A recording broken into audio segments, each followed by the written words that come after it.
어른들이 모인 장령부 예배가 드려지고 있다고 한번 상상해 보시기 바랍니다. 목사님께서 열변을 토하시면서 설교를 한창 진행하고 있는데 그때 소란이 일어납니다. 한 어린아이가 본당에 들어와서 쾌활하게 웃으면서 본당을 뛰어다니는 것을 우리가 상상해 볼 수 있겠습니다. 만약 여러분들이 그런 상황을 닥친다면 어떻게 하시겠습니까? 오늘 예수님은 사람들을 불러다 놓고 이혼에 대해 가르치고 계십니다. 바리새인들이 이혼에 대해서 의문을 제기했고 예수님은 거기에 대해서 성심성의껏 답변을 하고 계신 것입니다. 그런데 예수님께서 한참을 그렇게 이야기를 하고 계신데 어린아이들이 갑자기 뛰어들어옵니다. 여기서 이 어린아이들은 1세부터 6세까지의 아이들을 의미합니다. 저의 둘째 아들이 시연이가 6살인데 가장 개구질 나이인 것 같습니다. 그런 아이들이 사람들 사이를 오가면서 휘젓고 다닌다고 상상을 해본다면 아마 장례 분위기가 어떠했을지 우리는 금방 생각해 볼 수 있을 것입니다. 아마도 예수님의 발언은 멈췄을 것이고 사람들의 지목은 아이들에게 집중이 되었을 것입니다. 그 가르치는 그 분위기는 완전히 깨져버렸을 것입니다. 아니나 다를까 제자들은 불쾌하면서 인상을 팍 쓰면서 아이들을 내쫓으려고 합니다. 제자들은 고작 어린아이들 때문에 중요한 예수님의 강변 시간이 방해받는 것이 옳지 않다고 여겼을 것입니다. 그런데 예수님이 놀라운 말씀을 하십니다. 어린아이들을 용납하라. 천국이 이런 사람들의 것이니라. 예수님은 18장에서 제자들에게 어린아이처럼 될 것을 주문하신 바가 있습니다. 어린아이와 같이 자신을 낮추는 사람이 천국에 합당한, 천국에서 큰 사람이라고 말씀하신 것이죠. 제가 이 두 아이를 키워본 입장으로서 이 1세부터 6세까지 아이들의 특징을 한 가지로 요약해 보자면 당연히 미숙함으로 꼽을 수 있을 것 같습니다. 아이들의 모든 부분에 있어서 충분히 성장하지 못해서 스스로 무언가를 하기가 어려운 아이들입니다. 그래서 아이들은 부모가 항시 옆에서 보호해주고 가르치고 지켜야 하는 것이죠. 그리고 아이들은 그 부모의 지시에 따라서 행동하면서 무엇이 옳고 그른지를 배워갑니다. 다시 말해서 아이들은 낮은 위치에 있어서 타인의 도움을 의지해야만 하는 미성숙한 존재들이라는 것입니다. 오늘 아이들이 무대에 등장하는 것도 사실 그 아이들의 뜻은 아니었습니다. 오히려 그 부모들이 그 아이들을 그 장례로 보냈기 때문에 아이들은 그저 그 지시에 따랐을 뿐이죠. 이처럼 아이들은 타인의 말에 의존하며 타인의 말에 따르는 존재로서 오늘 등장하고 있습니다. 예수님이 팔복을 가르치시면서 가장 첫 번째로 선포하셨던 이 복이 하나님 나라를 받는 복인데 그 복은 누가 받느냐? 마음이 가난한 사람이 받는다라고 이야기를 했습니다. 마음이 가난한 사람은 누구냐? 가진 것을 전부 잃은 사람, 그래서 더 이상 의지할 것이 없는 사람이 마음이 가난한 사람이라 할 수 있겠습니다. 이런 사람들의 특징은 오직 하나님만을 의지하는 사람들이라는 것이죠. 왜냐하면 의지할 모든 것을 다 잃어버렸기 때문입니다. 하나님에게 절대적으로 의존하는 자들에게 하나님의 나라가 주어지는 것입니다. 왜 우리가 어린아이에게 주목해야 할까요? 신자는 오늘 어린아이에게서 무엇을 배울 수 있을까요? 바로 하나님만을 전적으로 의지하는 겸손한 태도입니다. 나의 연약함, 나의 제됨을 순순히 고백하는 태도, 내가 부족해서 나에게는 하나님이 필요하다는 태도, 내가 가진 어떤 돈이나 인력이나 명예나 내가 가진 다른 그 무언가를 의지하는 것이 아니라 그런 것이 전부 잃어버린 것 마냥 하나님만을 전적으로 의지하는 태도, 그런 태도가 우리에게 있어야 한다라는 것입니다. 우리 지저스처치 성도 여러분, 우리를 구원할 자는 오직 하나님뿐입니다. 내 힘과 능력을 의지하지 마시고 세상의 어떤 논리도 따르지 마시고 오직 하나님의 손길만을 간절히 바라시는 저와 여러분이 되기를 바랍니다. 어린아이에 관한 가르침은 18장에서 처음 등장했습니다. 천국에서는 누가 크냐는 논쟁 가운데서 등장하고 있죠. 제자들은 장차 도래할 하나님의 나라가 이 땅에 올 때에 자신이 크냐, 너가 크냐 이런 문제를 가지고 결국 누가 높은 자리에 오를 것이냐를 두고 논쟁했던 것으로 보입니다. 자신을 높이고자 하며 더 큰 자가 되고자 하는 자는 하나님 나라에 학담하지 않습니다. 오히려 그 반대입니다. 천국에서 큰 자는 누가 큰 자이냐? 겸손해서 낮아지는 자입니다. 더 높아지고자 하는 상승의 욕구는 인간이 죄에 기울듯이 자연스러운 본성이라 할 수 있습니다. 그래서 우리에게는 자기 부인의 십자가가 필요합니다. 이 상승의 욕구를 부인하며 우리는 더욱 아래를 향해야 합니다. 우리는 오늘 하루 어떤 곳을 향하고 있습니까? 더 높은 자리, 더 부와 더 많은 영광과 더 많은 명예가 있는 자리를 향하고 있지는 않습니까? 오히려 우리는 아무도 주목하지 않고 아무도 인정하지 않는 그 낮은 곳을 향해서 나아가야 할 것입니다. 왜냐하면 바로 그곳에 하나님의 나라가 있기 때문입니다. 우리는 오늘 하루 보다 더 낮은 곳을 지향하며 낮은 곳으로 향하는 우리가 되기를 바랍니다. 그리고 그곳에서 하나님 나라를 발견할 수 있는 우리가 되기를 바랍니다. 이제 예수님은 어린아이들을 안수하시고 그것을 떠나십니다. 그 떠나신 후에 이제 예수님은 부자 청년을 만나게 됩니다. 부자 청년은 영생을 얻기 위해서 어떤 계명을 지켜야 하냐고 예수님께 찾아와 묻습니다. 여기서 영생이란 장차 임할 하나님 나라에 들어가는 것을 의미하는데 구원이라는 의미와도 상통합니다. 부자 청년의 질문은 그 당시 영생에 대한 유대인들의 이해를 보여줍니다. 그 당시 유대인들은 율법 준수를 통하여 영생을 얻을 수 있을 것이라고 생각했다라는 것이죠. 예수님의 대답을 주목해 봅시다. 예수님이 영생을 얻을 수 있는 방법을 물었을 때 그 답변으로 제시하신 것은 계명을 지키라는 말씀이었습니다. 이것은 예수님 역시도 그 당시 유대인들의 영생 이해를 공유하고 있다는 뜻입니다. 예수님이 요구하신 계명을 요약하자면 10계명 중 이웃사랑에 관한 계명이었습니다. 그런데 청년은 그 계명을 다 지켰나라고 고백합니다. 부자 청년의 확신은 교만이 아니라 진정성 있는 고백이라고 할 수 있습니다. 왜냐하면 이 부자 청년은 정말 어렸을 적부터 어떻게 하면 영생에 들어갈 것인가를 진지하게 고민했고 그 결과 율법 생활을 충실히 따랐던 사람으로 우리가 이해할 수 있습니다. 다른 공강복음서에서 보면 동일 본문에서 예수님이 이 청년을 사랑했노라고 이야기를 합니다. 다시 말해 이 예수님은 청년이 정말 진정한 마음으로 정말 경건한 마음으로 영생을 사모하며 진심으로 율법을 따르는 경건한 이라는 것을 예수님도 알고 계셨다라는 표현을 우리가 알 수 있는 것입니다. 예수님은 정말 이 청년을 아끼는 마음으로 마지막 요구를 하십니다. 너의 재산을 모두 팔아 가난한 자에게 나눠주고 나를 따르라. 예수님은 이 청년에게 제자의 부르심을 요구할 만큼 예수님은 이 청년에게 진심이었던 것입니다. 그러나 청년은 재물이 많은 이유로 그 율법의 그 계명에 순종하지 못했습니다. 우리는 예수님과 부자 청년의 대화를 통해서 예수님의 구원관에 대해서 언뜻 살펴볼 수 있습니다.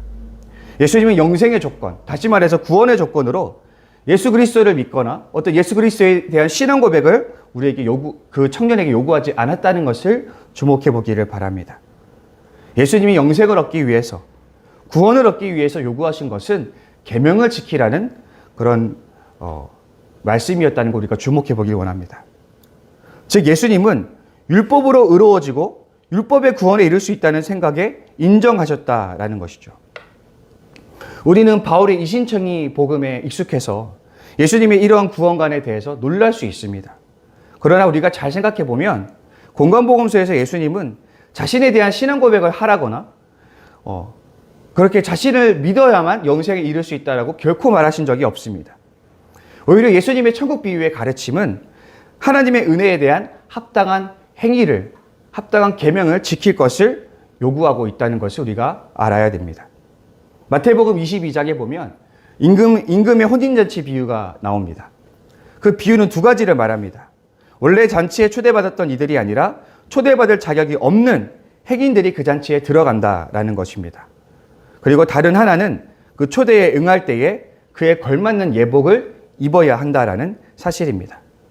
애초에 하나님 나라에 들어갈 자격이 없는 이방인들에게, 죄인들에게 그 하나님 나라에 초청받을 기회가 주어졌습니다. 그러나 예수님은 그에 걸맞는 예복을 입지 않은 자는 쫓겨나서 어두운 데서 이를 갈 것이라고 경고하셨습니다. 그리고 이 예복은 다름 아닌 의로운 선행을 의미합니다. 예수님의 천국잔치 비유의 메시지는 무엇입니까? 영생의 기회는 누구에게나 값없이 주어지지만 거저 들어갈 수는 없다라는 것이죠. 그 길거리의 행인들, 원래는 초대받지 못했던 사람들이 아무런 공로 없이 잔치에 초대받았습니다. 이 비유에 따르면 영생에 들어갈 기회는 하나님의 일방적인 호의로 모든 사람들에게 주어집니다. 그러나 거기서 끝이 아닙니다. 영생을 허락받은 사람들은 반드시 그에 걸맞는 반응을 보여야 합니다. 다시 말해 의로운 선행으로서 예복을 갖춰 입어야 한다라는 것입니다. 따라서 영생은 전적인 하나님의 은혜로 가능합니다. 영생의 기회를 주시는 것은 하나님의 일방적인 호의입니다. 그러나 그 은혜에 대해서 우리는 합당한 방식으로 반응해야만 합니다. 따라서 인간에게 요청되는 것은 행위가 뒤따르는 반응, 행위가 뒤따르는 신앙이라는 것입니다. 야고보서 2장 22절에는 이렇게 말하고 있습니다. 믿음이 그의 행함과 함께 일하고 행함으로 믿음이 온전하게 되었느니라.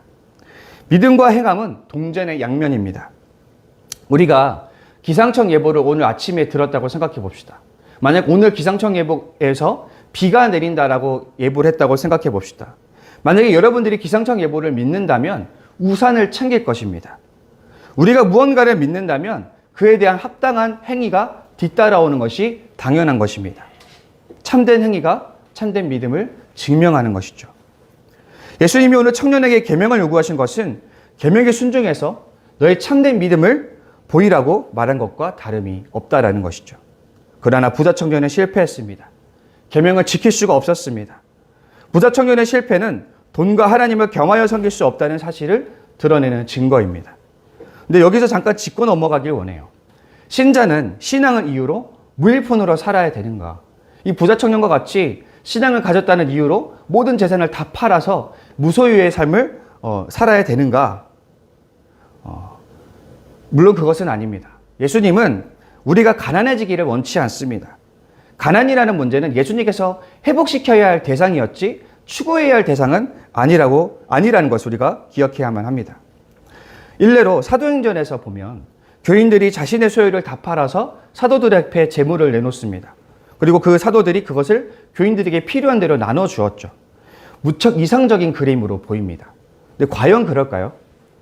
그 뒤로 예루살렘에 큰 기근이 들자 예루살렘 공동체가 엄청난 경제적 어려움에 빠지게 됩니다. 예루살렘 교회 교인들은 이미 재산을 다 처분했기 때문에 지속적인 수입을 가져올 수 있는 근원이 다 상실되었기 때문에 더 큰 경제적 어려움에 빠지게 됩니다. 이것은 결코 건강한 모습이 아니라는 것이죠. 실제 역사 속 초대교회는 자신의 자산을 다 팔아 이웃을 구제하는 일을 금지했습니다. 실제로 그런 사례들이 실제로 빈번하게 일어나자 구제를 어느 선까지 해야 하는가를 두고 많은 랍비들이 고민하고 많은 초기 기독교인들이 고민했던 흔적들이 고대 문서에 남아 있습니다. 우리는 기억해야 됩니다. 자신의 삶을 해치면서까지 구제하는 것은 결코 건강하지 않습니다. 따라서 예수님의 이러한 요구는 모든 성도를 향한 보편적인 요구는 아닌 것입니다. 이것은 특별히 부에 대한 중독에 가까운 태도를 보이는 이들에게만 요구되는 제한적 요구라고 할 수 있겠습니다. 성도는 반드시 무소유를 추구해야 하는 것은 아닙니다. 다만 우리는 하나님 나라의 일과 경제적 유익의 기회가 서로 상충할 때에 우리의 우선순위가 무엇인지를 선택할 수 있어야 한다라는 것이죠. 물질적인 풍요의 추구는 자주 불이한 길로 빠질 수가 있습니다.